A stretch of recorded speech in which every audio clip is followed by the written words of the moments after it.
Mu minsi ishize abantu bakoresha imbuga nkoranyambaga cyane, ndakeka mwarabonye inkuru ivuga ko Bebe Cool yaba yaratekewe imitwe na Mutesi Jolly akamurya amafaranga ndetse n'ibindi. So ukuri kwagiye hanze rero.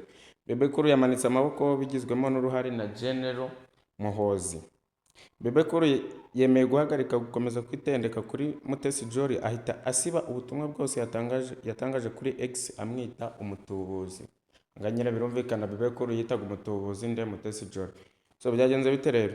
Bebe Cool yavuze ko iki cyemezo yafashe abigiriwemo inama n'umugaba mukuru w'ingabo za Uganda General Muhozi Kainerugaba. Binyujije ku rubuga rwa X yagize ati mwaramutse neza.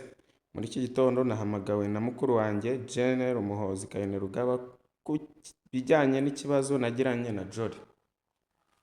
Na mukuru wanjye akaba n'umuyobozi wanjye yangiriye inama yo kubihagarika ngasiba ubutumwa bwo kuri X. Ndakemura ikibazo mu bwumvikane ku mbuga nkoranyambaga kuko twembi turi umuryango umwe kandi nta mpamvu yo gutongana mu ruhame. Ndashima ubuyobozi bwe kandi ndabyemera.